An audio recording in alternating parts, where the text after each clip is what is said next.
Welcome to Beyond the Bench. I'm Juliana Vance. Today, we're bringing you a story it's one of those stories that tests your faith in the very idea of justice. We're talking about Michael Vega. And I'm Dr. Tom Ellis. What you're going to hear today is an anatomy of a betrayal captured on tape. At its surface, it's a standard competency to stand trial evaluation. But as we'll see, it's so much more sinister than that. It really is. You have to understand who Michael is. This is a man who is a triple amputee. He has spent a lifetime enduring dozens of excruciating surgeries, culminating in a failed experimental hip implant, the Phoenix implant, one of only 5 ever made, with the other 4 having failed years ago. His entire life has been defined by medical trauma. And that trauma is central here, Juliana. This evaluation wasn't just to see if he could understand the charges. It was also the state's one chance to examine how his severe PTSD could have impaired his state of mind. To potentially establish a defense of not guilty by reason of temporary insanity. They had a dual responsibility. And they failed on both. They failed spectacularly because the incident itself, it's horrifying. Michael was forced to drive a vehicle under duress by the county's #1 most wanted man, Christopher Foster. Foster threatened him, even threw his walker out of the car so he couldn't escape. It's just unimaginable. And the system's response was, to put it mildly, incompetent. They had this most wanted man, Foster, right there, and they misidentified him as some harmless random guy named Ed Becker, and just let him go. Meanwhile, the woman with him, Danielle Allen, vanishes from the scene, picked up by an off-duty officer within minutes. It makes no sense. It's maddening. So the real perpetrators are gone, and the only person left is Michael Vega, the disabled man who was coerced, the man for whom any incarceration would be a literal death sentence given his medical needs. He's the scapegoat. And this evaluation, this is the weapon they use to erase his truth. Exactly. In these audio clips we're about to play, you will hear an evaluator who systematically ignores Michael's profound insights. You'll hear Michael's brilliant legal mind, a mind that understands justice better than his evaluators, get dismissed as overthinking or being argumentative. And you'll hear his resilience, his unwavering belief in the system, even as it's actively betraying him. It's just incredible to listen to. The contrast between his clarity and the evaluator's bias is everything. The evaluation begins, as they often do, with a series of seemingly simple procedural questions. But listen closely to the tone.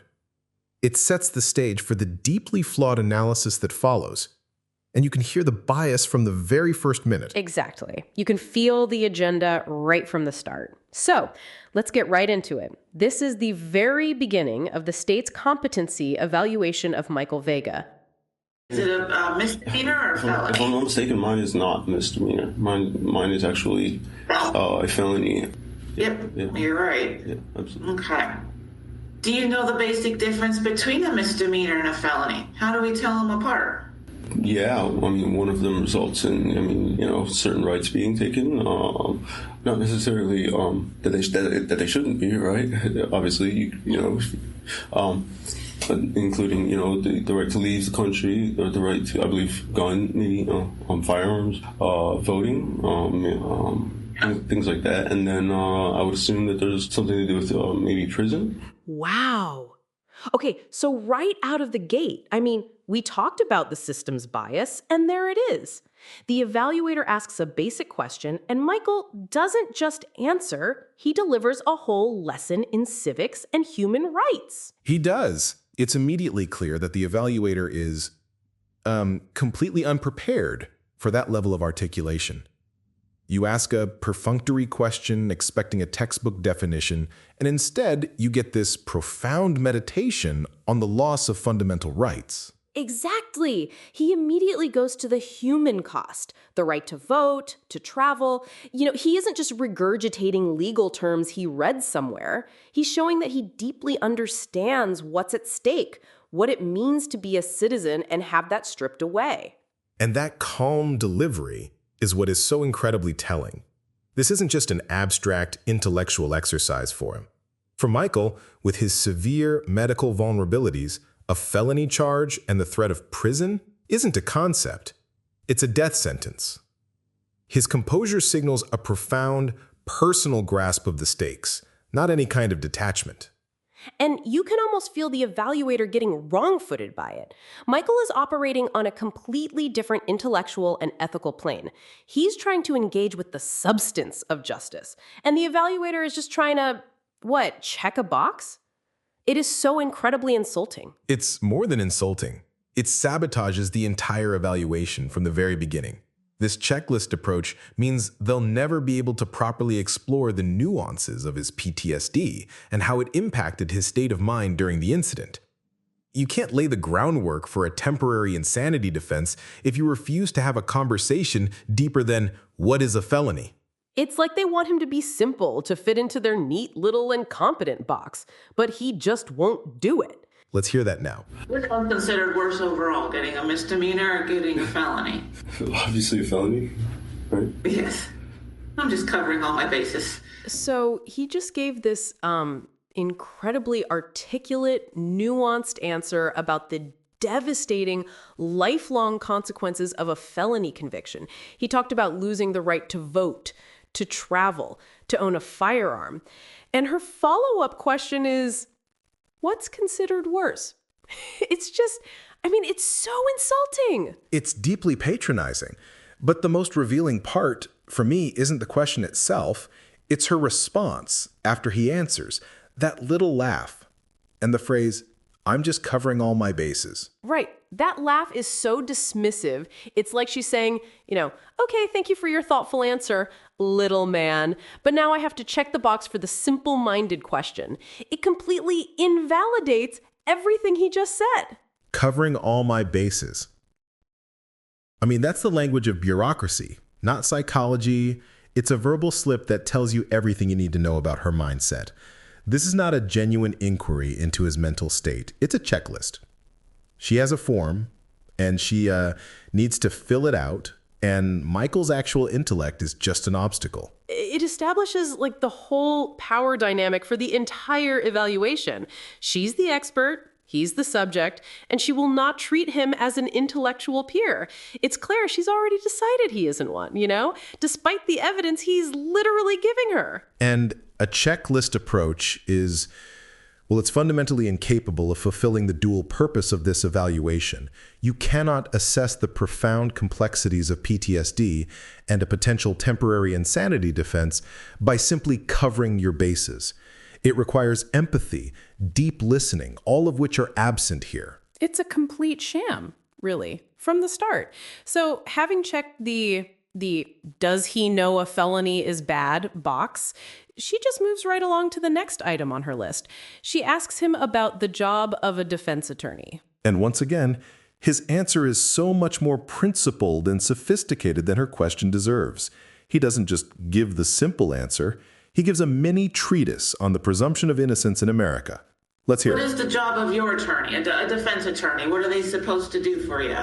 To provide me with the best legal counsel, given that I'm not educated with regards to the law, and whether I'm actually guilty or innocent in this country in general, innocent until proven guilty. So the idea is just to at least ensure that this person has adequate legal representation in the system. Come on. After the evaluator talks down to him with those yes or no questions, Michael comes back with that. That wasn't just a definition. That was a defense of the entire American legal system from a man being crushed by it. It's more than that, Juliana. It's a philosophical statement. He says the right to a defense attorney isn't about whether you're actually guilty or innocent. It's about the principle of innocent until proven guilty. That is an astonishingly sophisticated and ethical viewpoint. especially coming from him. He knows he was forced to drive that car. He knows the most wanted man he was with was just let go. And yet, he still believes so deeply that the system of justice and rights is good and true. It's just heartbreakingly noble. And from a legal standpoint, it's overwhelmingly demonstrates competency. He's articulating that he can work with his attorney to present a defense. And that's the whole point. He's practically spoon-feeding the evaluator the standard for competence. Right. And he needs that attorney to expose the truth. The fact that Christopher Foster, the county's most wanted, was misidentified and released as Ed Becker. The fact that Danielle Allen disappeared with an off-duty cop. The fact that his walker was thrown from the car. He understands a lawyer is needed to fight these systemic lies.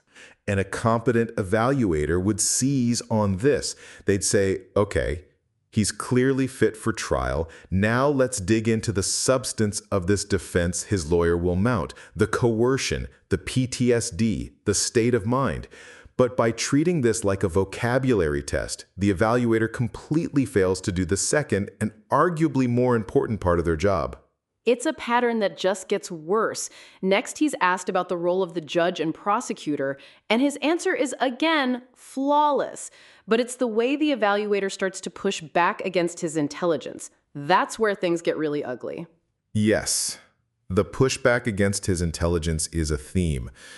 Let's listen to that exchange now. What is the basic job of the prosecutor? What do they want to do? Well, obviously, so they're more or less representing the state, but the people in a way. Yeah. And the idea is that this crime has been committed, and so they are to advocate in defense of that crime or that statute, that wrongdoing by leading the case, leading the proceedings against. So they lead the proceedings against whoever the defendant is. The level of detail he provides there is frankly remarkable.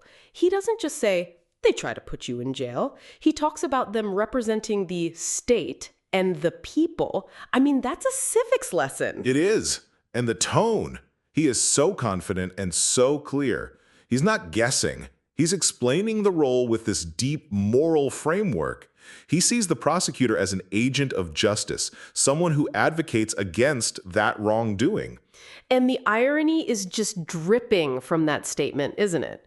In his case, the prosecutor's office is the very body ignoring the actual wrongdoing, ignoring the fact that Christopher Foster, a wanted man, walked free, and that his accomplice, Danielle Allen, just vanished. Exactly.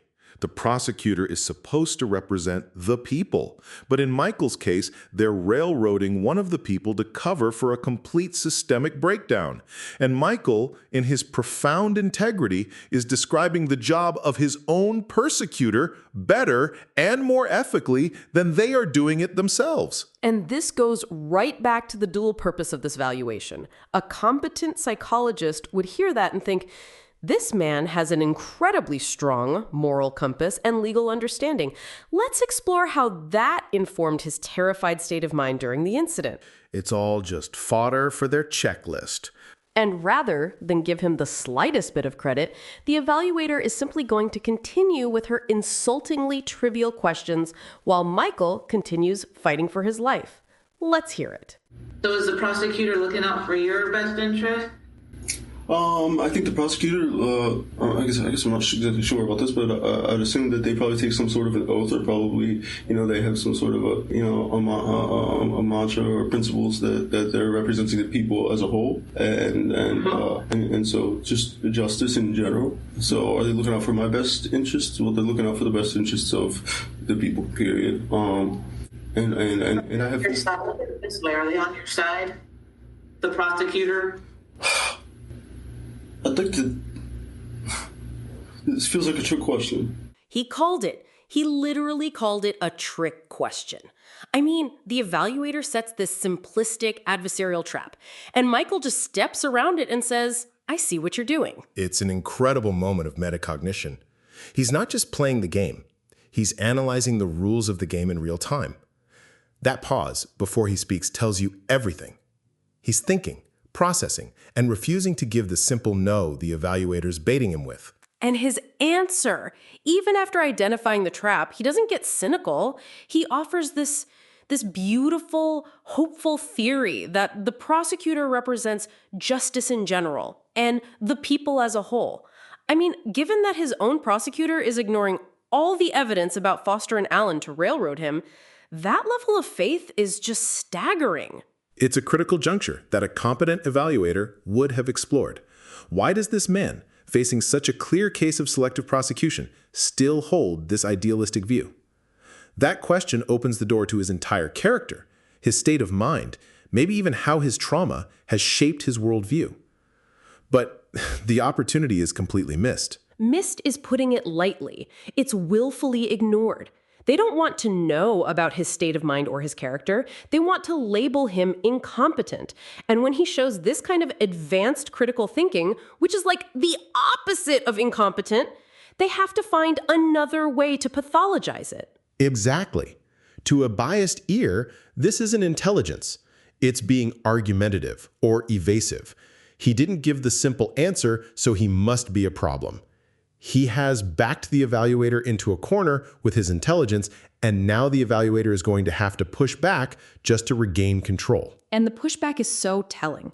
After Michael gives this incredibly nuanced, thoughtful answer, the evaluator basically dismisses it all and tries to force him back into that yes or no box. It's obvious they're frustrated. They are. This next bit is a masterclass in what happens when a checkbox filler meets a true critical thinker. Let's listen.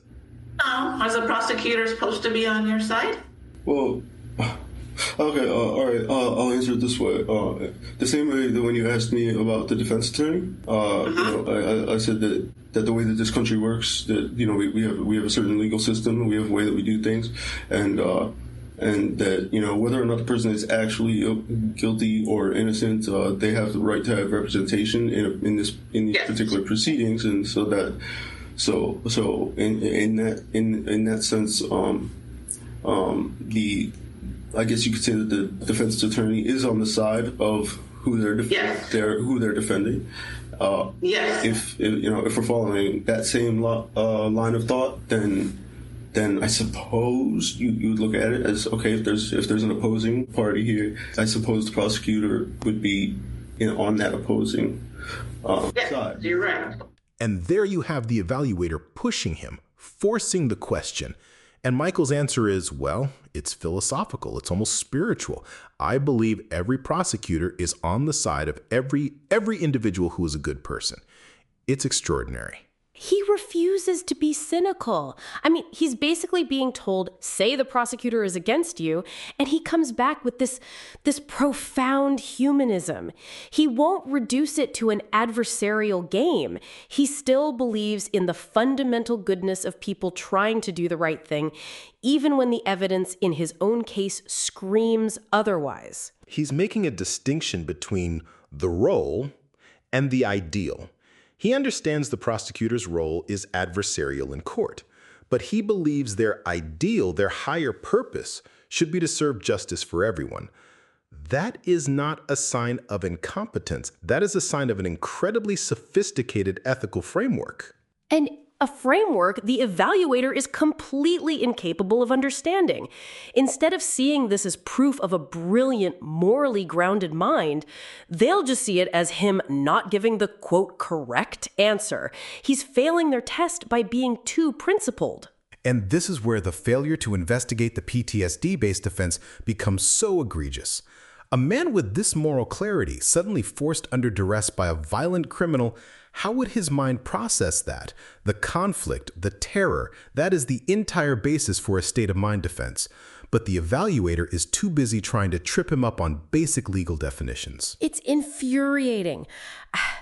He literally hands them the keys to understanding his psychology, his deep-seated belief in what's right, and they toss them aside because they don't fit into the stupid box on their form. Now, the evaluator, clearly frustrated that Michael isn't taking the bait, decides to corner him in a different way. They try to pin him down on a specific piece of legal advice. Yes, and Michael's response to this is just, It's a mic drop moment for his competency. Let's hear it. But They are not on your side. You can just say no. They are not on your side. no, but that's not how I feel. It's not how I feel like it could go. You got to look at it it's a very nuanced question because, I'd like to think that, as somebody who respects the law and has always done his best to conduct himself lawfully, I respect it. I kind of tend to feel like every prosecutor is on the side of every individual who's a good person. So, just to recap from the last clip, the evaluator tried to corner him and, well, that was the result. I don't even know what to call that. It's a philosophical treatise on the nature of good and evil in the justice system. He completely transcends the question. Instead of giving the simple adversarial answer the evaluator wants, he reframes the entire discussion around a moral axis. It's an incredible display of abstract, ethical reasoning, the exact opposite of what you'd see in someone who is truly incompetent. And it's so pure. His belief that prosecutors are ultimately on the side of every good person, it's just devastating when you contrast it with the reality of his situation. The actual bad person, in his case, Christopher Foster, was let go. Michael is the good person here, and the prosecutor is trying to destroy him. And that internal conflict is the key. A competent evaluation would dig into that right there. Mr. Vega, you believe prosecutors protect good people, yet you feel you are a good person being wrongly prosecuted. How do you reconcile that? That question would open up everything about his state of mind, his trauma, his worldview. And they don't want to open it up. They want to shut it down. This line of questioning, this entire evaluation, it's not about finding the truth. It's about building a case against Michael's sanity and his character. They're twisting his profound morality into something pathological. They'll frame it as unrealistic or idealistic thinking, completely missing that it's the foundation of his character, a character that, under duress, would likely freeze or try to de-escalate, rather than act with criminal intent. They are actively ignoring the foundation for a temporary insanity defense. It's appalling. And now, because Michael won't give them the simple yes or no they want, you can hear the frustration in the evaluator's voice. They try a different tactic. Well, unfortunately, it's an adversarial court system, so you're right. Your defense attorney's on your side, but the job of the prosecutor is to prove that you did it. So they're on the opposite side. They're against you. And there you have the evaluator's response to Michael's, his profound ethical philosophy. A blunt, condescending correction. It's not an inquiry. It's an indoctrination into cynicism. It's infuriating. Unfortunately, she says. Unfortunately for whom? For her simplistic worldview? Michael offers this beautiful, complex perspective, and she just smacks it down with a law and order definition as if she's talking to a child. A clinician's job is to understand the patient's subjective reality, not to beat them into submission with the adversarial system. This moment isn't just rude, it's a gross professional failure. They're actively refusing to explore his character. And Michael he just lets it land. He doesn't argue. He doesn't get defensive. You can almost hear him realizing he's speaking a different language than his evaluator.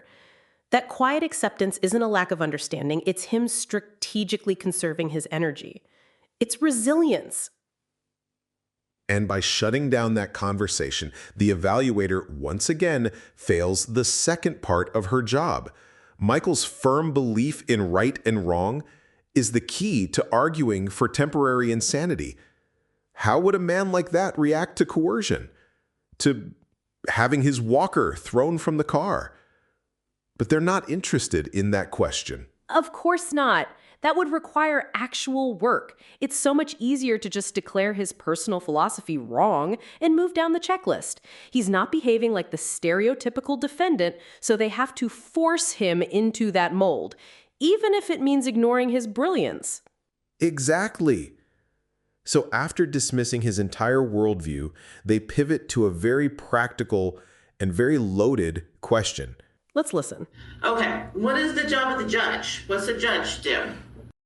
The judge, I mean, I guess, I don't know if we're going to get into like a philosophical thing. No. Just short, basic answers is all I need. What is the job of the judge?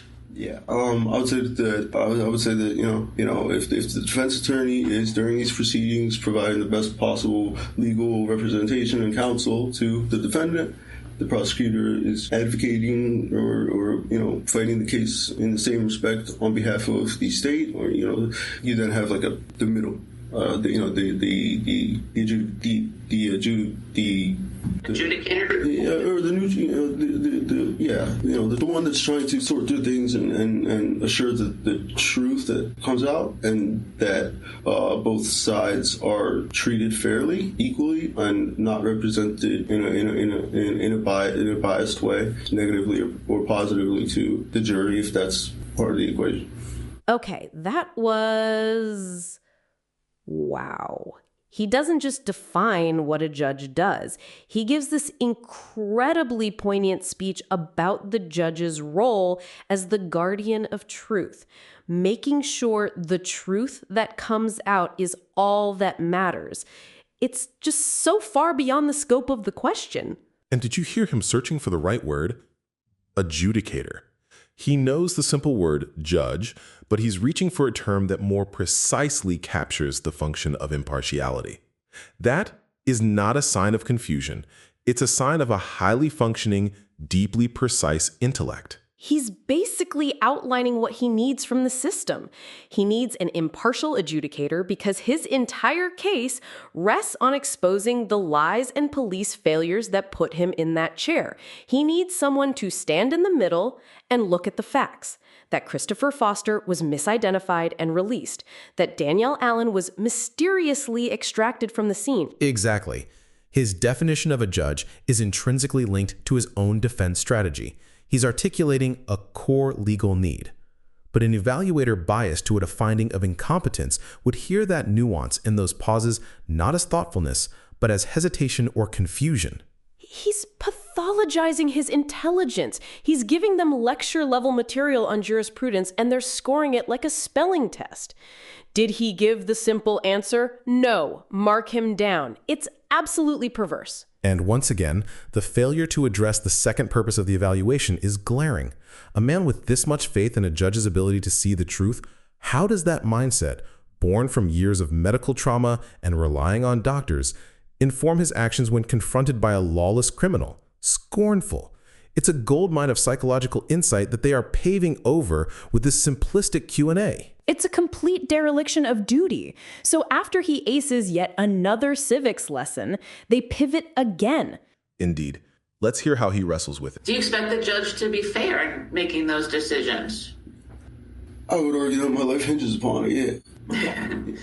Following that lecture he gave on the role of a judge, the evaluator asks if he expects fairness, and his answer, it just cuts right through all the procedural nonsense. I would argue my life hinges upon it. That statement it stops you in your tracks. He's not just saying yes to a question. He's laying bare the absolute stakes of this whole charade, his life.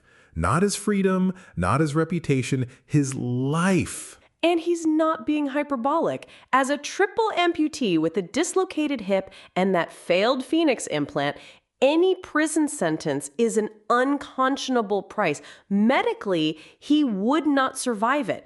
So when he says his life hinges on the judge's fairness, he is being 100% literal. And the tone in his voice, it's so resolute. There's no self-pity, no whining. It's just a statement of fact. A fact that this evaluator seems completely incapable of grasping. For her, it's an abstract legal process. For him, It's survival. This is a moment where any responsible mental health professional would immediately pivot. Mr. Vega, that's a powerful statement. Can you tell me more about that? How does that fear for your life affect your thinking? That's how you evaluate state of mind. That's how you explore a PTSD defense. But she doesn't do that. She just plows ahead with the script. It's like he handed her his exposed heart and she looked at it, went, huh, interesting, and then put it aside to ask another checkbox question. It's malpractice.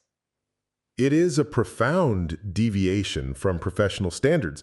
He has just articulated the core trauma that underlies this whole case, and she ignores it. This right here is grounds to have the entire evaluation thrown out. But it continues.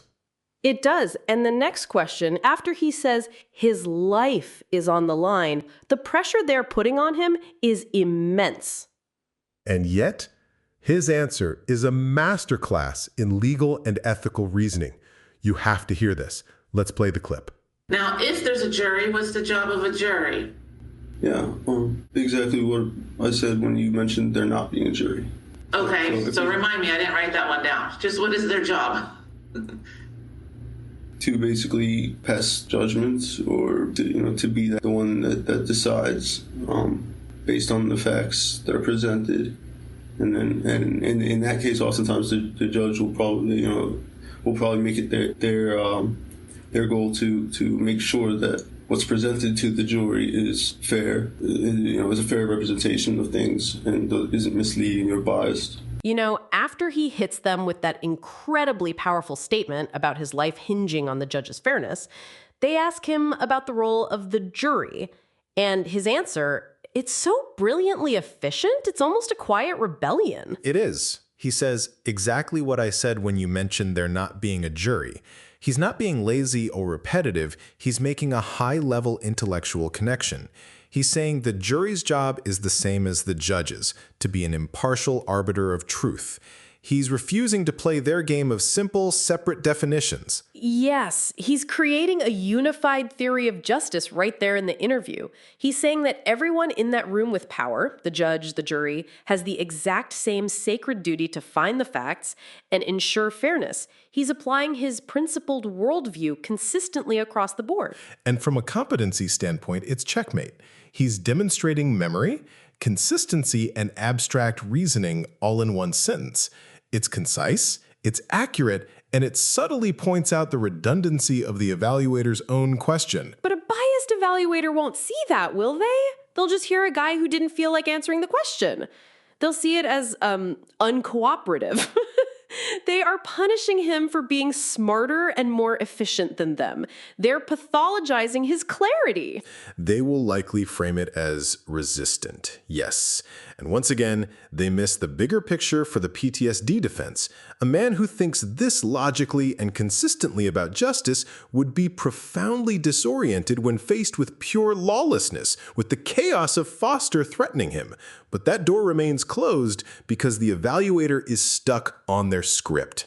This next clip puts his core principles, his life or death medical situation, and the pressure of the system into direct conflict. Let's listen. Do you expect the jury to be fair making their decision? Oh, I mean, did the glove fit? Yeah, I tend to err on the side of having faith in the most people. Yeah, and yeah, I know you laugh, but and trust me, there's been times in my life where I've been wrong, but I tend to think that for the most part, the people are good and will judge right from wrong. So after Michael links the judge and jury's roles, the evaluator asks if he expects the jury to be fair. And he starts with a pop culture reference and a bit of humor. Did the glove fit? I mean, that's not confusion. That's cultural literacy and intellectual agility. I know. He makes a joke showing he's completely present and engaged, and then he pivots to one of the most profound statements yet. He says that, for the most part, people are good and will judge right from wrong. Even after everything, he has that faith. And that is the core of his tragedy and his defense. He is placing his faith in the collective moral judgment of 12 strangers to see the truth that the entire legal apparatus, the police, the prosecution, has willfully ignored. It's a profound statement of trust. It's a trust he shouldn't have to have. He trusts that good people on a jury will see that he, a triple amputee, was coerced by a violent fugitive who the police mistakenly let go. He believes in right and wrong, even as he acknowledges that he has been wronged by the system. It's just devastatingly pure. And this is precisely what a real evaluation would explore for a temporary insanity defense. You have a man with a childlike faith in goodness. What happens to his mind, to his rational thought, when he is confronted with pure, calculating evil in that car? And to this evaluator, it's just a quaint, naive answer to be noted and dismissed. Exactly. They'll write it down as overly idealistic or lacks realistic grasp of adversarial system. They're taking his deepest character strength, this incredible humanism, and branding it as a cognitive defect because it doesn't fit their cynical model of a defendant. This leads directly to the ultimate test of that faith. And with his life literally on the line, this isn't a theoretical question. How he answers this tells us everything. Let's listen. And what is your job in the courtroom during like a hearing or a trial? What are you supposed to do? What is my job? Well, what do you do when you go in court, basically? I can't say I have very much experience. I would say that. I mean, well, what are we assuming? Are we assuming that I'm being charged with something? So after he delivered that incredible statement of faith in the jury, they ask him, okay, what's your job in the courtroom? And his first answer, it isn't legalistic at all. It's just so pure. Pure, that's the word for it. He's certainly taken aback by the question. You can hear it in his voice. Throughout the interview, it's been obvious that he's very principled about making sure he thinks before he speaks. So when he's so caught off guard, he is mumbling his thoughts aloud. It's just one of those things you can't fake. The raw innocence and the benevolence. It's a heartwarming moment that, of course, the evaluator has to ruin with her spite. Roll it. Yeah, like if you're the defendant, what do you do when you go in the courtroom? So if I'm the defendant, what do I do when I go in the courtroom? Show respect to everybody that's there, in particular the judge, in particular the jury, the members of the system, and it's really not something that should take very much thought. I mean, you go in there and it feels like somewhat of a trick question. Most people just say they sit there. I think you're overthinking them. You're overthinking it. She actually said that after he gave this profound ethical answer about showing respect. She tells him his intelligence is the problem. Most people just say they sit there. My God, she's coaching him to be simpler, less competent. It's a stunning moment of professional malpractice. She's not a clinician. She's a traffic cop demanding a simple answer when faced with a complex reality. The term overthinking doesn't belong in a clinical evaluation. It's a judgment, a dismissal of the subject's entire cognitive process. And listen as she keeps going with it. You're just overthinking it. Yeah. People just say, I sit there. That's fine. That's a damn shame. But think about the staggering irony, Tom. He's the one who's been shown zero respect by the system. They misidentified Foster, let Danielle Allen walk away, yet his first thought is how he can show respect to them. The dignity of this man is just bottomless. I agree, Juliana. It's hard to listen to a lot of this. And in case there were any doubts, let me be clear. That response he just gave was a foundational statement of character, not a strategic one. His primary duty in his own mind isn't tactical, it's moral. It's to honor the process. And in terms of competence, it shows a profound understanding of courtroom decorum and the seriousness of the situation. Right. She's literally labeling the evidence for his state of mind defense as a personality flaw. It's systemic gaslighting in a clinical setting. Luckily, he's familiar with clinical settings, however, because as you'll hear next, you can tell he gets it. He's navigating their incompetence. Precisely. He's, well, adapting to his evaluator's limitations, which is yet another sign of his high-level cognitive functioning. Let's listen to how he gives them exactly what they want, but still with his own intelligent spin.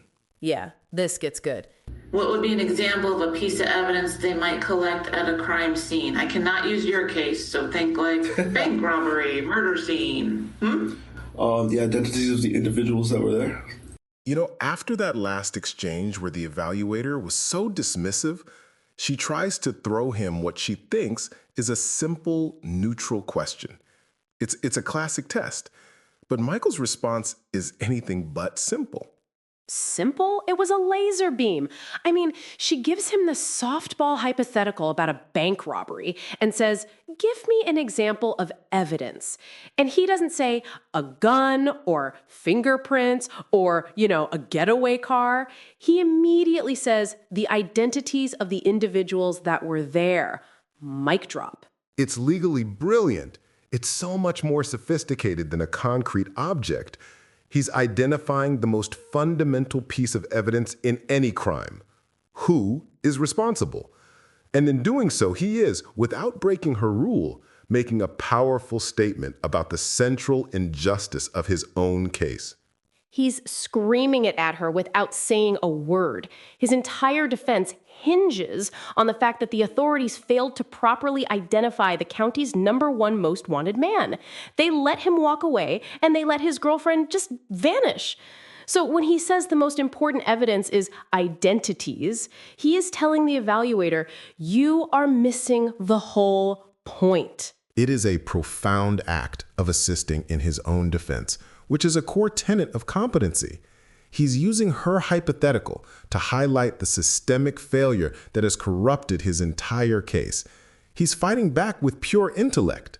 And a competent evaluator would have picked up on that, right? They'd see the subtext. They would note, subject displays a sophisticated, abstract understanding of evidence directly relevant to his own defense posture. But she just moves on. She has no idea what just happened. She likely wrote down, subject provided an adequate example, and checked her box.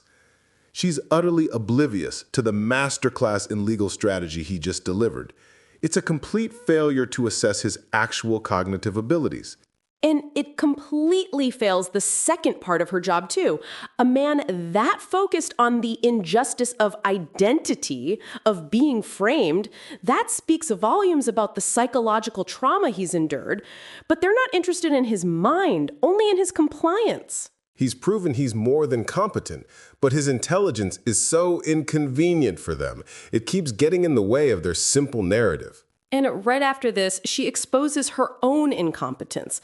I mean, you would think the absolute bare minimum for this job is to read the defendant's file, right? But what she asks him next is just, it's staggering. It's malpractice. And you can hear in Michael's voice the exact moment he realizes the person deciding his fate knows absolutely nothing about his year-long ordeal. It's heartbreaking.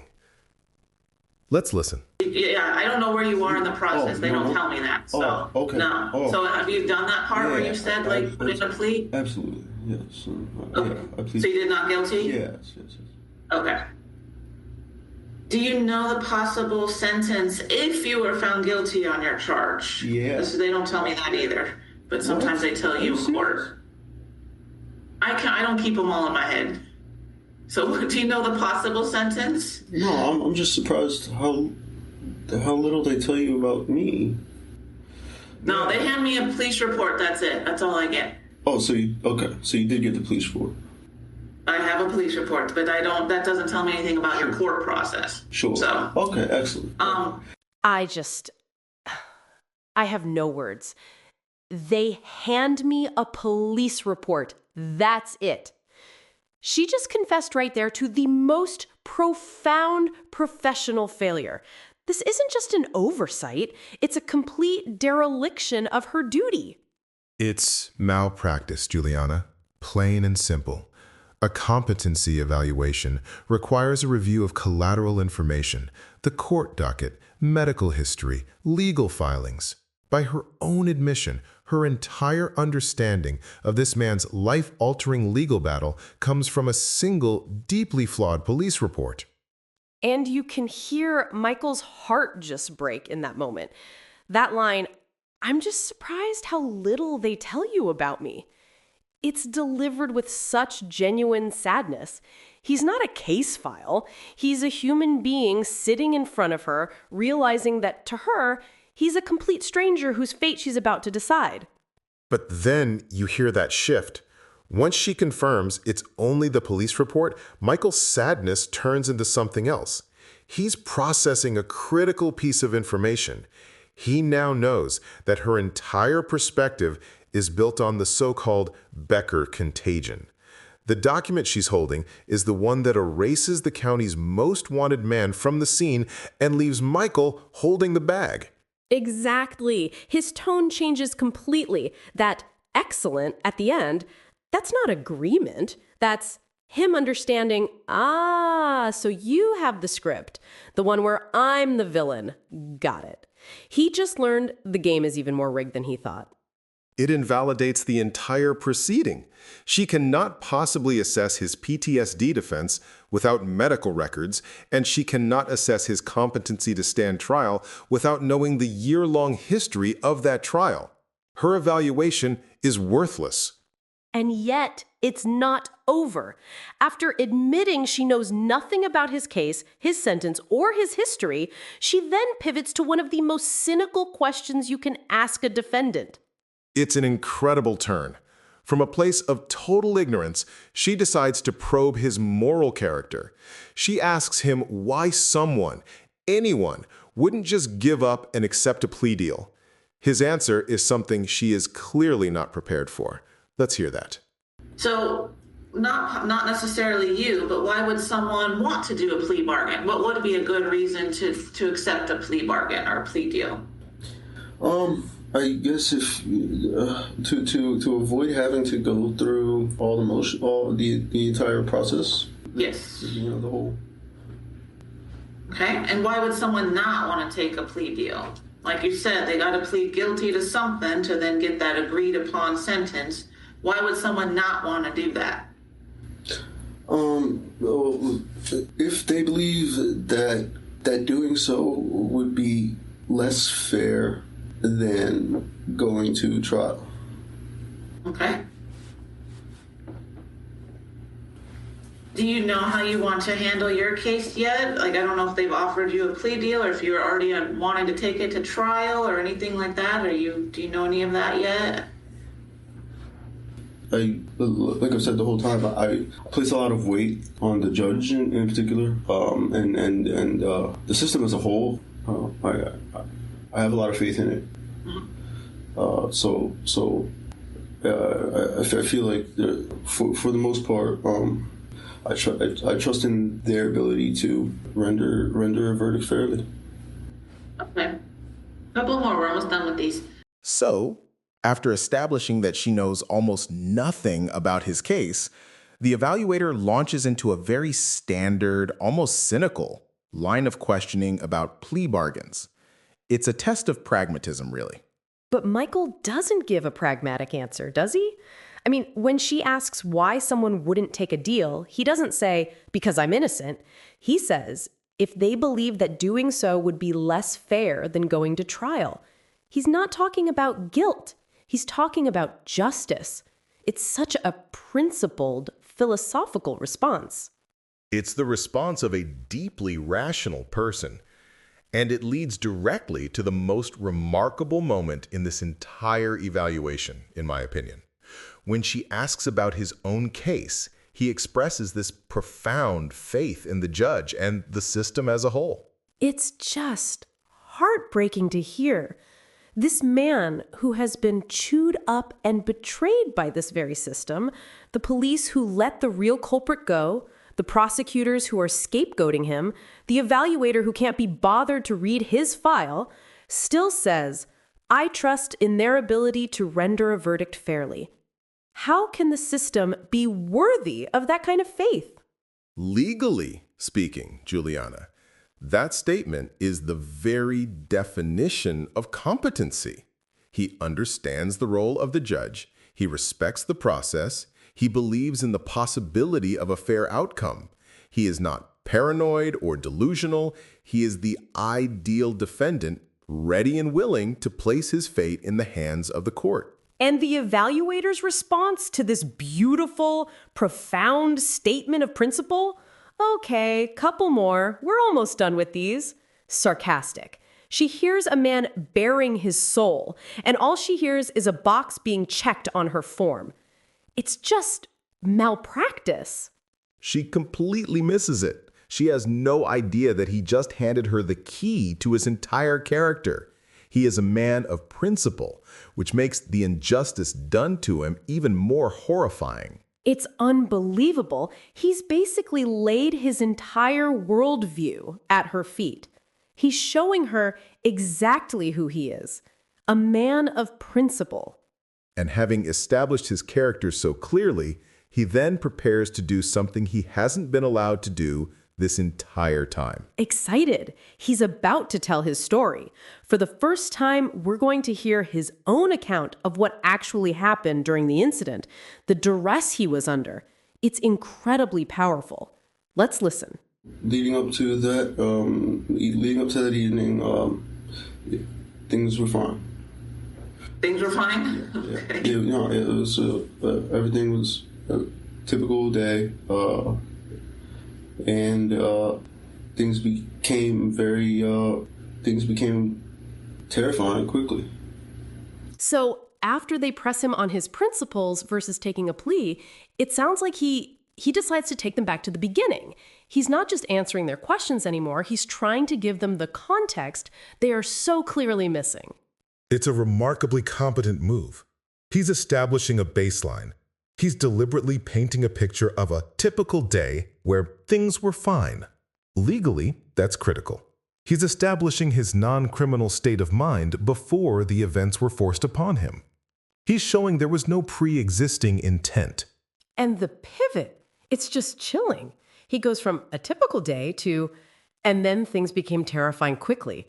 The way he says it, so calm, so clear, it underscores the suddenness of the trauma. One minute he's a guy living his life, the next he's in a hostage situation. This is the moment of inception for the entire psychological legal defense. This is what a state of mind evaluation is for. A competent evaluator would spend the next hour unpacking that one sentence. Things became terrifying quickly. What did that terror feel like? What did you think? What were you afraid of? It opens the door to duress, coercion, PTSD. But we know they're not going to do that, don't we? He lays out the stark before and after of his trauma, demonstrating perfect linear memory and incredible emotional control, and all this evaluator hears is a narrative to be checked against a police report we already know is flawed. It's a dual failure of spectacular proportions. They are failing to see the competence in his clear, cogent storytelling, while simultaneously failing to see the goldmine of evidence for a temporary insanity defense that he's handing them on a silver platter. He literally just told them when the criminal mindset took over the car, and it wasn't his. He's drawing a bright line, and the evaluator's response to this crucial testimony is, well, it's just as bad as you'd expect. They completely ignore this narrative opening and try to drag him back into another hypothetical trap. The disregard is astounding. Let's play the next part. They're being what I would assume, what I know to be people under the influence. They were? Yeah, and ultimately, I ended up kind of saying, "Hey, I should drive home. I should drive the vehicle." Shortly You can thereafter, do that? Yeah, I got my driver's license when I was 15 and a half. Okay. Absolutely. Okay. Just making sure. I've had it ever since. Okay. Absolutely. This is one of those moments that is just so incredibly revealing. Michael is setting the scene. He's explaining that he was being the responsible one, the designated driver, because his companions were under the influence. And the very first thing she asks is, "You can do that, okay?" It's a shocking question. It's not about the situation or the other people or his decision-making. It's raw, unvarnished ableism. Her immediate reaction is one of disbelief that a triple amputee could possibly operate a vehicle. Exactly. It's so mean-spirited. And then she laughs, just making sure of what? That the man with a valid driver's license for over a decade is capable of driving? You would never, ever ask that question to an able-bodied person. It's pure discrimination. And it's a profound display of evaluator bias. Her job is to assess his mental state, but she can't see past his physical body. She's not listening to the content of his story, which is about his sound judgment. She's judging him based on her own prejudice. This single moment should disqualify her entire evaluation. And I just love his response. There's no anger, just this, humble pride. Yeah, I got my driver's license when I was 15 and a half. I've had it ever since. He spent his whole life answering questions like that, and he just meets it with grace. It speaks volumes about his character, but it's also a critical moment that the evaluator completely misses. Michael is establishing the baseline for the entire incident. He was in control, acting responsibly, trying to prevent a worse outcome. That context is vital for understanding the duress that followed, but she's already dismissed him. She's not interested in the context. She's looking for deficits, and if she can't find them in his mind, she'll invent them based on his body. So, he's established the scene. He's the responsible party, driving his intoxicated acquaintances home. Everything is, for the moment, under his control. But that's all about to change. In the very next moment, flashing lights appear in the rearview mirror and the situation escalates dramatically. Let's hear that part. I began driving, and shortly thereafter, an officer turns on his lights behind me as though to pull me over. Okay. So I pulled the vehicle over, and that's when things got, I guess, violent. You mean? So you pulled over? Yeah. I pulled over. Okay. And why did you pull over? Because there was an officer behind me with his lights on. Okay. That's what you're supposed to do. That's what you're supposed to do, right? Sure. So right here, Michael provides what is probably the single most important fact for his entire defense. He says, "I pulled the vehicle over." His immediate action when he sees the police lights is to comply with the law. That is his baseline intent. And the evaluator she can't seem to process it. What do you mean, so you pulled over? And then she asks, why did you pull over? I'm sorry, is that a trick question? It's one of the most absurd things I've ever heard. It's a question that reveals a profound bias. She is so primed to see him as a non-compliant criminal that his perfectly normal, law-abiding action seems suspicious to her. She's looking for the crime, and she can't find it. And then she laughs at him. He gives the only sane answer in the world, because there was an officer behind me with his lights on, and that's what you're supposed to do. And she laughs. She treats his basic understanding of civic duty like it's a child's answer. It's so demeaning. And in her fixation on why he would possibly obey the law, she misses the most critical thing he said. He gave her the entry point to the entire story. He says, that's when things got, I guess, violent. A competent evaluator would have immediately zeroed in on that. Violent how? Who was violent? But she just blows right past it because, the violence doesn't fit her checklist. It complicates the simple narrative she got from the police report. The report says he fled, so why is he talking about pulling over and things getting violent? It doesn't compute for her. And this failure is catastrophic for both purposes of the evaluation. She ignores clear evidence of his competency, his rational decision to pull over, and she completely shuts down the inquiry into his state of mind by refusing to ask about the moment the duress and trauma actually began. He's trying to give her the truth, but she only wants answers that fit her pre-written story. He's trying to tell her he had the will to comply, but not the means. Exactly. He had the intent, but he didn't have full control over the vehicle. Let's keep listening as he continues elaborating on the state of affairs within the confines of the vehicle as tensions hit their all-time high. It's hard to hear, Tom. It really is. Okay, so you pulled over. Yeah. And then what happened? The lady in the car proceeded to grab the wheel and grab the shifter and demand that I drive. Oh, wait. She grabbed the wheel and the shifter, and what'd she do? Started screaming. Oh. Yeah. And did what? And what? Just maniacally, almost. I mean, it was terrible. Okay, so what did you do then? And this is also who I find out is Chris Foster. Basically, they told me to drive the car, go. That in fact we can't go through with this traffic stop. I was kind of blindsided. I mean, I saw no reason. Turns out, I mean, they basically were very afraid of, or police. Yeah. I guess not trying to, I guess, deal with any sort of police, and so I. You can literally hear the trauma in his voice here. I mean, the moment he starts to describe what happened after he pulled over, his entire vocal quality changes. He's catching his breath. He starts to stutter. He is reliving this. It's a classic trauma response. A competent trauma-informed evaluator would recognize those signs immediately, the dysregulated breathing, the verbal disfluencies, and would proceed with caution. But what does this evaluator do? She interrupts him with a skeptical, "Oh, wait."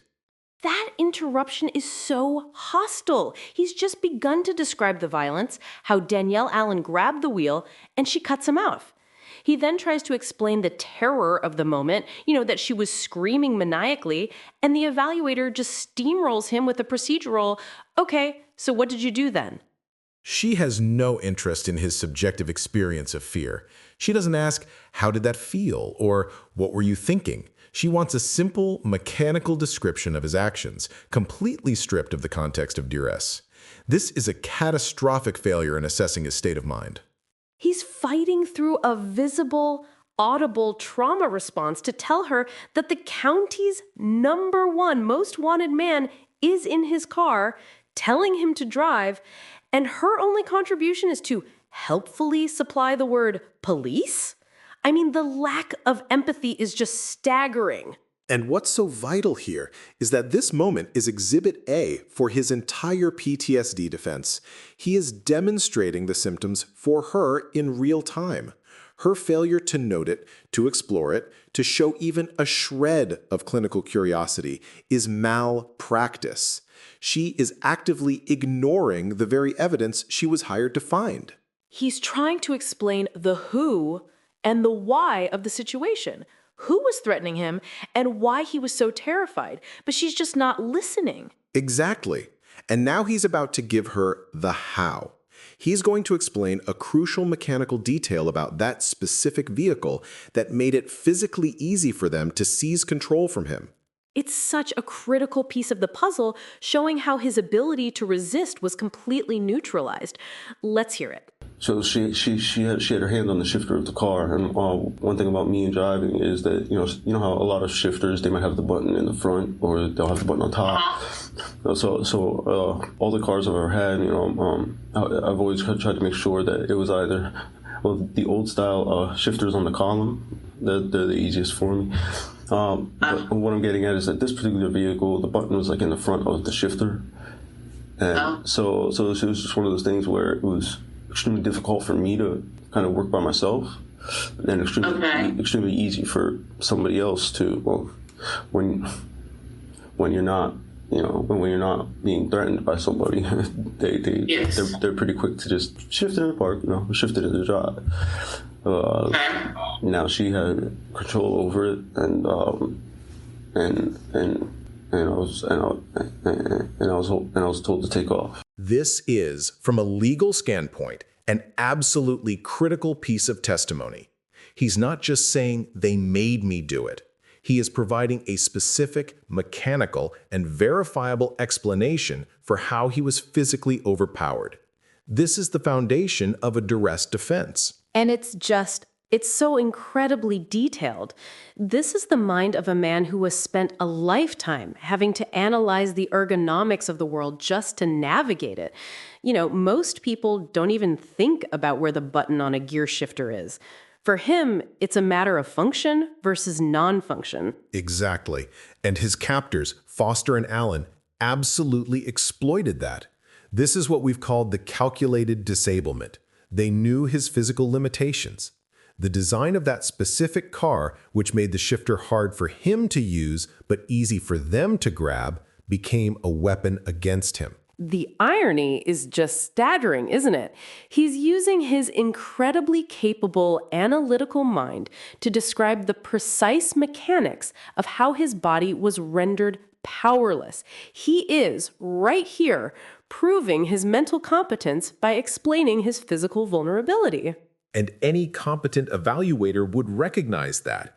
This is a man who can clearly articulate cause and effect, who can recall specific details under pressure, and who is actively assisting in his own defense. He's laying out the case for his own innocence with remarkable clarity. He literally says, now she had control over it, and I was told to take off. I mean, what more do you need to hear? He is now, for all intents and purposes, a hostage. His agency has been stripped away. He is no longer the driver. He is an instrument. But what's so incredible, and what we're about to hear, is that even in this moment of absolute terror, with his life on the line, his first thought is to protect someone else.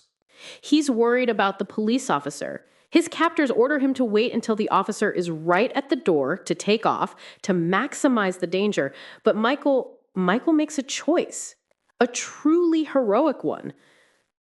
Let's listen. She screamed at me, something along the lines of, when the officer gets to the window, go. And to me, that felt like the most,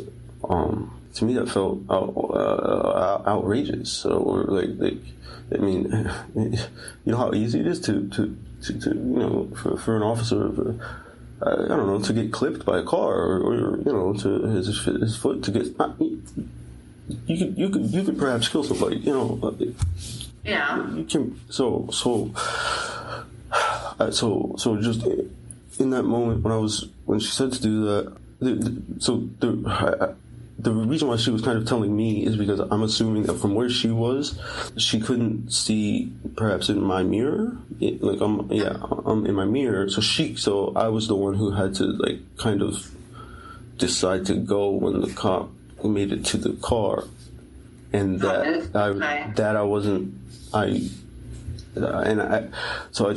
took that moment, and just in the moment I looked at it as an opportunity for me to, as crazy as it sounds, save the officer, or at least make sure that,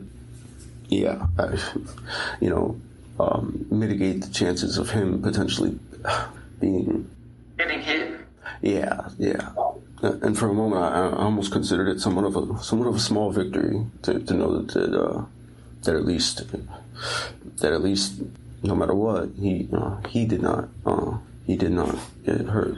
My God, Tom, he refuses. He prioritizes the officer's life over his own immediate safety. This is profound. It is a selfless act of heroism under extreme duress. He is being threatened by a wanted fugitive, but his moral calculus in that split second is to protect the officer from getting clipped by a car. From a legal standpoint, this is the single most powerful piece of evidence establishing his pro-social mindset and total lack of criminal intent. It's everything. Any argument they have that he was a willing participant completely evaporates with that one decision. This triple amputee, held captive, is the only one in that car trying to protect law enforcement. It's an incredible display of character. And this is where the dual purpose of the evaluation is so critical. For competency, he is demonstrating complex ethical reasoning under unimaginable pressure. For the state of mind defense, this act of selfless heroism establishes the mind that was then violated. The trauma of being forced to act against this core character trait is the entire basis for a temporary insanity plea. But a biased evaluator hears that, and what do they write down? Subject reports refusing initial command before complying. They're stripping it of all its moral and psychological weight. They're turning an act of heroism into a footnote about initial non-compliance. It's clinical malpractice. A real evaluation would identify this as the central nexus of his character and trauma. Instead, they're paving the way to ignore it, to treat him as just another guy who fled from the cops, which is the farthest thing from the truth. This moment of heroic defiance is, of course, met with even greater force. This is where Christopher Foster makes it clear that Michael has no choice at all. What he says next is absolutely terrifying. The threat becomes explicit and personal. This is the turning point where even the pretense of choice is gone. Let's listen. I kind of mentioned that it was like 5 months, after they activated the implant in my leg, and I was back to using my walker full time. I guess my walker would, I consider like almost an extension of me. Yes, that makes sense. Insofar as that's those are like my legs, I guess you could say.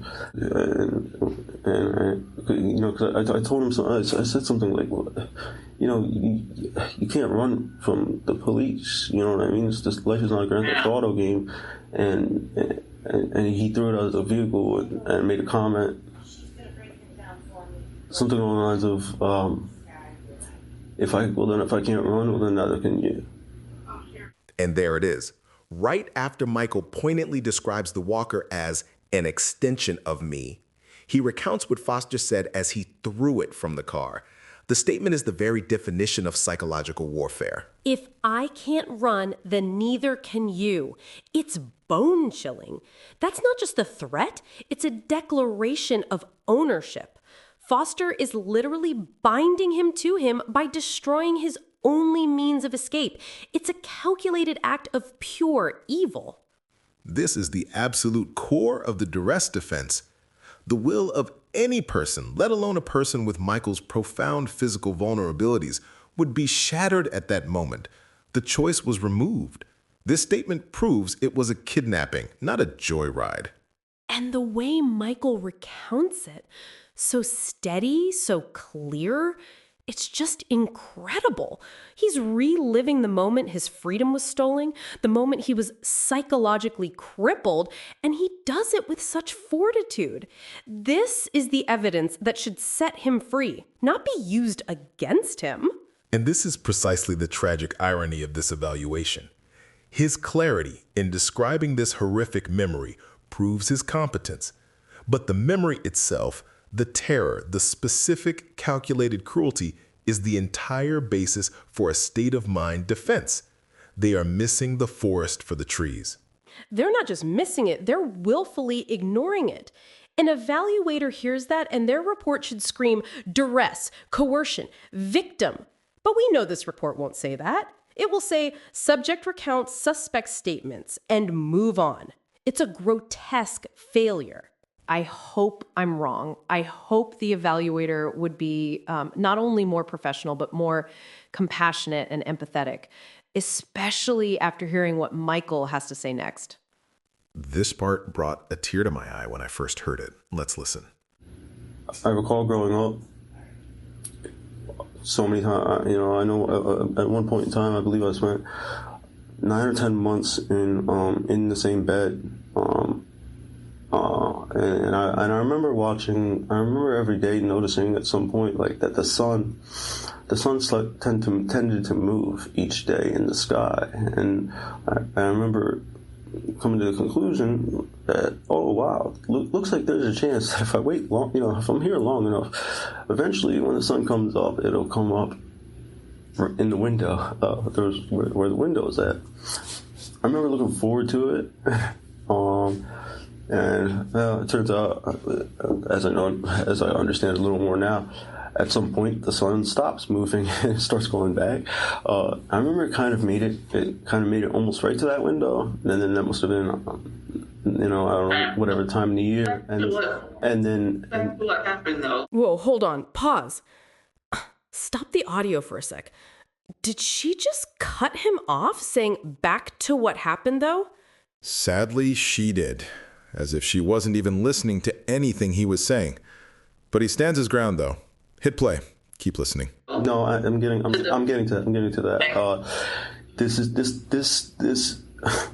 This whole thing kind of became somewhat of a theme in life, as far as being unable to resist when things become scary, and realizing that sometimes the easiest way to, or not, and it's not about easy, but it's about the least painful, or the least, it's not fight, it's not flight. I can't fight, I can't move, I can't. So you kind of learn to freeze and appease, and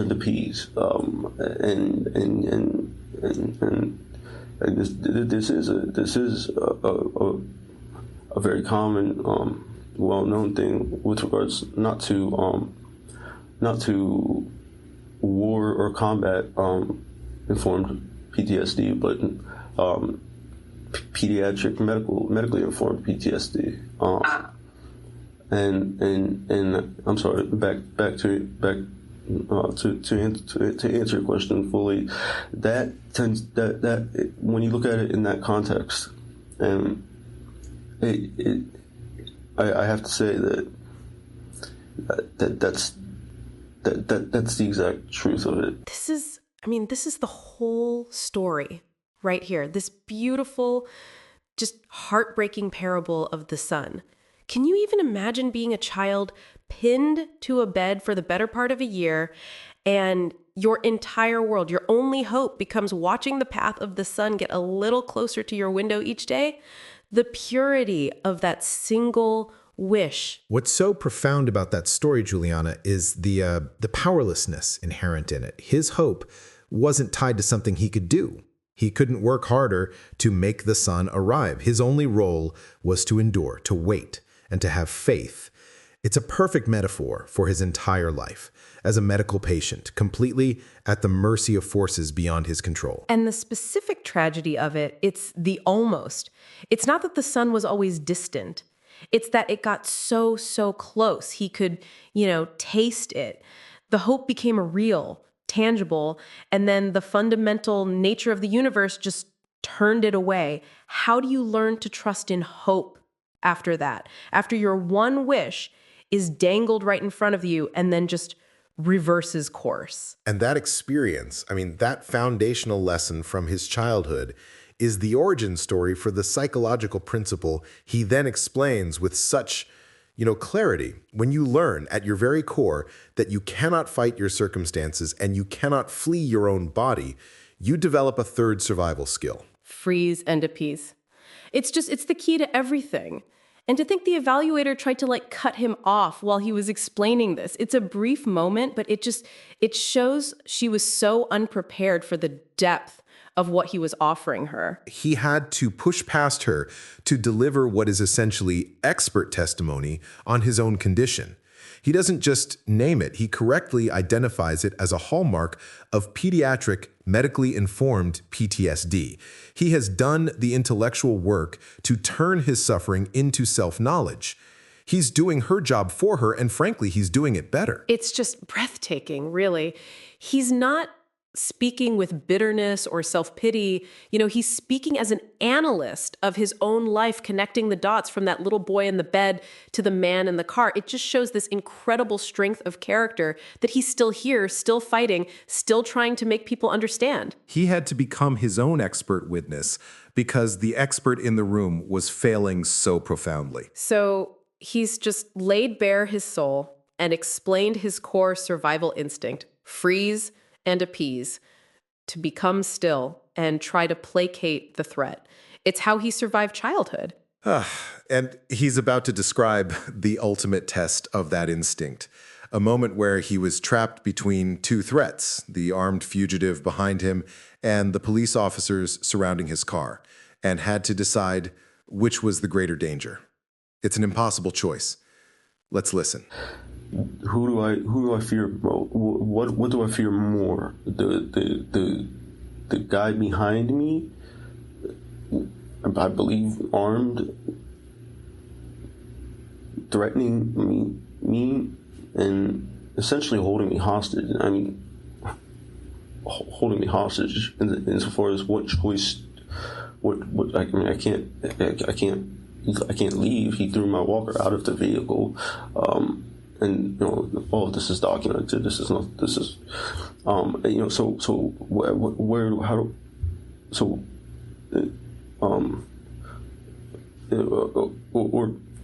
or stop the vehicle and pray that the police don't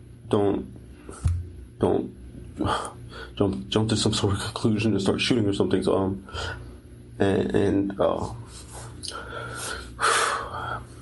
So after they completely ignore his explanation for his trauma response, Michael, to his credit, tries to bring them back to the reality of the incident. He explains the impossible choice he was facing in that moment. It's a Sophie's choice. I mean, can you imagine? He's weighing the fear of the armed man, Foster right behind him, threatening him, against his fear that if he makes one wrong move, the police will jump to some sort of conclusion and start shooting. He's trapped between two potentially lethal outcomes. The law has a name for this: an unconscionable choice. When you are placed in a situation with no good options, where any choice leads to harm, the standard for rational decision-making is different. It's the very definition of duress. His will is completely overborne. And it's a classic PTSD response, that hypervigilance, that fear of authority jumping to the worst conclusion. It's magnified by his lifetime of powerlessness in medical settings. He's terrified of both the criminal and the system, and this evaluator is going to use that fear to claim he was simply scared of being caught? It proves the intellectual bankruptcy of their approach. His ability to articulate this impossible ethical dilemma proves he is competent. But the dilemma itself, being forced to choose the lesser of two terrors, is the entire argument for a temporary insanity or duress defense. They are pathologizing sanity under pressure. And in that impossible moment, he's still thinking about the officers. He's trying to prevent a shootout. He's choosing which danger to face based on who else might get hurt. It's profoundly noble. He's caught between the immediate threat from Foster and the statistical threat of a police misunderstanding. You have to hear this. I kind of realized, I really don't have much of a choice here, but I do have a little bit of power over one thing, and that's I have the choice as to whether or not I floor it and just recklessly, or whether I at least try to maintain some semblance of awareness as to the innocent people around. And I did my best to do that, with regards to just, it sounds kind of counterintuitive. I know that, somebody might be in a position where they're in a pursuit, quote, or running from the police, quote, but yet not trying to get away. But that's kind of, that's really what I kind of tried to do there. And it gets even more complex. After explaining that impossible choice, he then describes his internal monologue during the chase. It's just extraordinary. It's incredible. The hesitations, the you hear in his voice, that's not confusion. That is the sound of a man reliving a profound moral conflict. He's being forced to drive recklessly, but his primary concern, even under threat, is trying to maintain some semblance of awareness to protect innocent people around. Who does that? A person with zero criminal intent. A prosecutor will stand up in court and say he drove recklessly, but Michael is providing the context that completely negates that legal element. The recklessness was forced, and his actual mindset was a desperate attempt to mitigate that recklessness. This is exculpatory evidence of the highest order. This is a man whose body is already a challenge to control, with the dislocated prosthetic hip, the amputations, and yet he is using every ounce of his focus while being terrorized to try and keep other people safe. The prosecution wants to call him reckless. They should be giving him a medal. And this is the core failure here. His ability to weigh these complex ethics, his safety, the public safety, the orders from his captor, all in real time, that demonstrates a level of cognitive function that is the polar opposite of incompetence. But the situation itself, being forced to endanger others against his will, is the very definition of a traumatic event that could trigger a temporary break from sanity. So the very evidence of his good character and clear mind is being ignored, and the context of his trauma is being dismissed. It's a perfect catch-22. He's too competent to be incompetent, but too traumatized for them to admit he was a victim. You'd imagine that after hearing a person describe a profound moral crisis like that, the evaluator would, follow up, ask about that internal conflict. But instead, she pivots to a completely different topic, showing she wasn't absorbing any of it. And yet, as you'll hear next, Michael remains committed to relaying his truth, his testimony to her, despite her apparent indifference. He's too principled to lower himself to her level. He's willing to be vulnerable for the sake of providing an uncorrupted narrative. Listen. And upon stopping the vehicle, I immediately just hung out the window and attempted to kind of just, at that point, I'm just kind of putting my life in God's hands and hoping that they don't, try shooting at the vehicle, and thank God that they didn't, although for a moment I didn't know, and during those couple of moments I would have to say that those I can't even exactly, I don't even like to talk about them or think about just the whole fear of the guy in the back seat versus the fear of these officers potentially thinking that I'm a threat to them, and releasing dogs or shooting at me. And after all that, after he perfectly described the moral tightrope he was walking to protect innocent people, Michael brings them back to the end of the chase. He does. And he describes the final moment of decision, the instant the chase ends. And his description of his mindset is, well, it's not a legal or tactical one, it's spiritual. He says he stopped the car and immediately put his life in God's hands. That just gave me chills. I mean, think about the level of terror and helplessness you have to feel to completely surrender your fate, not to the police, not to your captor, but to God. He's given up on finding any safety in the human world. That is the ultimate evidence of his will being overborne. He is no longer trying to calculate a way out. He has reached the end of his agency. This is a profound act of spiritual surrender from a man who sees no other options. It's the psychological endpoint of coercion. And this is maybe the clearest evidence yet for his state of mind defense. He wasn't thinking like a criminal trying to get away with something. He was thinking like a profoundly traumatized victim hoping for divine intervention.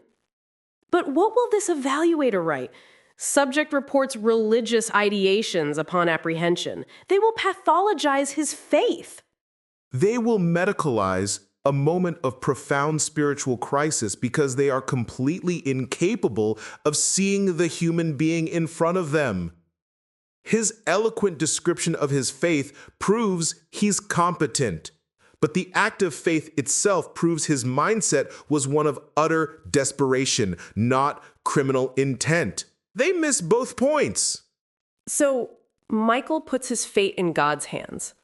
But the two other people in that car, Danielle Allen and Christopher Foster, they have a very different plan. And what the system does next is the final betrayal. Exactly. Let's listen.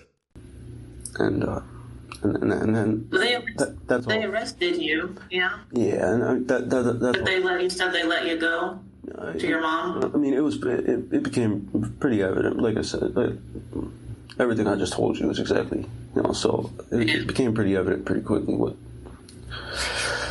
that maybe I wasn't exactly the Perpetrator? You're right, or at least the threat to them. The perpetrator, Michael, after everything he's just told them, and his answer is so perfect, that pause. And then he says he wasn't exactly the perpetrator. It's not defiance, it's genuine confusion. It's like he can't compute the word being applied to him. It's a classic example of cognitive dissonance. His lived reality as a victim, as a hostage, is so complete that the label perpetrator is fundamentally incompatible with his experience. From a legal perspective, that rejection of the label is powerful evidence of his mindset. He wasn't culpable. He wasn't the perpetrator because Christopher Foster was, the man the police on scene somehow misidentified as some random guy named Ed Becker and let walk away. Foster is the county's #1 most wanted, and they let him go. It's insanity. This isn't an evaluation, it's a confirmation bias exercise. It's so cruel. He's maintaining his innocence not as a legal strategy, but because it's the fundamental truth of his experience. His mind cannot accept the lie, and they're going to label that as uncooperative or delusional. His refusal to accept that label is a direct challenge to her entire narrative. A competent clinician would see that dissonance and explore it. They'd ask, why don't you see yourself that way? But of course she doesn't do that. She takes his thoughtful, truthful answer and twists it into something else entirely. What she says next is it's a masterclass in incompetence. Let's play it. It was just, I was just gonna say, it was terrifying. Yeah. And yeah. And you kind of stated this already, but you knew you wanted to pull over, but kind of felt that it was wrong to like run from the police.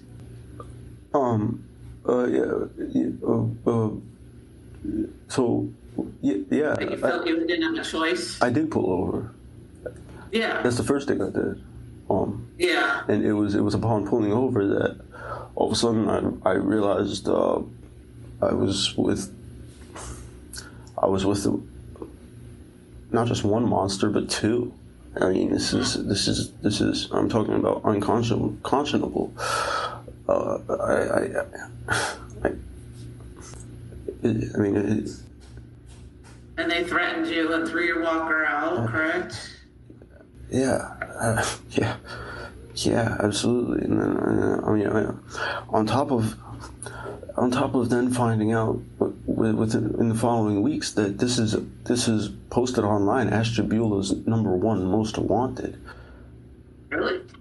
Yeah, really. I know his name won't appear anywhere in those police reports, but it's the whole crux behind this case. It's not. Well, they arrested him too, right? Yeah. I mean, well, you did. Oh, okay. I don't know. I don't know I don't know what they did. Oh, okay. It feels like it just keeps haunting me, and I just. Yeah. Yeah. You can hear the absolute weight of this entire ordeal in his voice. He's catching his breath. He's audibly exhausted. This is the sound of a man who has been forced to walk through the worst night of his life, step by step, for an evaluator who has shown him nothing but suspicion and coldness. He just sounds broken. He is. But even in this state of complete emotional and physical exhaustion, he is still fighting to make her understand. This single exchange, Juliana, is where all the threads of this case, all the injustices we've been talking about, they all converge. It's like he's making one last stand. She tries to put words in his mouth, framing it as him feeling conflicted, but he just cuts right through it with the simple truth. I did pull over. That's the first thing I did. He won't let her rewrite his actions. And that's when he says it. I realized I was with not just one monster, but two. I mean, I'm talking about unconscionable. In that one moment, he gives her the human reality that the entire legal system has been trying to bury. And she reduces it to a line on her clipboard. And they threatened you and threw your walker out, correct? She hears unconscionable evil, and she responds with a fact check. That moment when they threw his walker, that was the calculated disablement we talked about. That was the moment they physically and symbolically sealed his fate, telling him, you cannot run, you cannot fight, you are ours. To her, it's just a detail. And then Michael gives her the entire case. He says his name won't appear anywhere in those police reports, but it's the whole crux behind this case. He is, right there, describing the Becker contagion, the system's original sin, the lie that started this whole nightmare by letting Christopher Foster, the county's #1 most wanted, walk away. And the evaluator's response, well, they arrested him too, right? It's just, her ignorance is stunning. She's so deep inside the system's flawed narrative that she can't even fathom that they just let the monster go. Her question proves the success of the scapegoat gambit. The system's narrative works. It successfully hid its own catastrophic failure and created a story where Michael Vega was the only one left to blame. He's fighting against a ghost story, and she doesn't even know it's a ghost story. And that's why it haunts him. That final line, it feels like it just keeps haunting me, It takes you right back to the boy in the bed, watching the sun. It's the same feeling, a trauma that never ends, a hope that's always just out of reach, a system that promises fairness but delivers only pain. He gave her everything. The facts, the timeline, the psychological context, the names of the legal theorems his own lawyers would later argue. He did it all himself, even through tears. He was his own best advocate. He bared his soul. He laid the entire unconscionable truth at her feet. And her final response to him, the last words of this so-called professional evaluation, they're the most chilling and revealing of all. It's the final callous joke that proves she never saw him as a human being at all. Let's listen to the very end. Look forward to it. Hopefully you won't see me again. That means you'll be in trouble again. No. Hopefully not. Never that. Hopefully not. There's a rare chance that they subpoena me for court and all that kind of stuff as like an expert witness, but it doesn't happen too often. So who knows? Well, I don't know that part yet, but usually they'll just use my reports. So hopefully you won't see me again. So after Michael pours his heart out, after he describes this haunting, you'd expect a moment of, humanity? Empathy? But instead, the evaluator ends the entire traumatic interview with a joke. A joke. And a laugh. Hopefully you won't see me again. That means you'd be in trouble again. It is the single most unprofessional, callously tone-deaf statement I have ever heard in a clinical setting.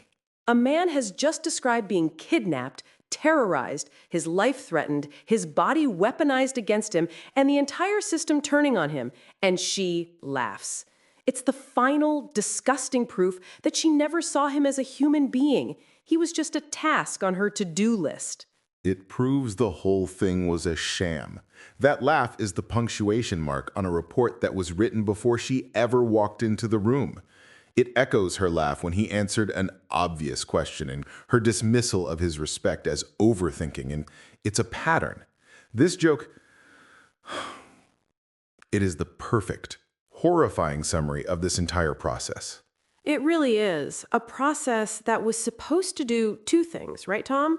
Determine if he was competent to stand trial and examine how his PTSD could have impaired his state of mind during the incident. And it failed spectacularly on both counts. It's a complete dereliction of duty. On the one hand, you have Michael Vega, a man who, clip after clip, demonstrates stunning legal insight, ethical reasoning, and self-awareness. He diagnosed the whole crux of the case against him. By any objective measure, he is profoundly competent. The evaluation should have confirmed that on page 1. But at the same time, he laid out a textbook case for a temporary insanity defense, the parable of the sun, the freeze and appease response rooted in decades of medical trauma, the profound fear and coercion. He gave them every reason to see him as a victim whose actions were dictated by trauma, not malice. Exactly. The evaluator had one job: to listen. And instead, she pathologized his intelligence as manipulation and his trauma as a character flaw.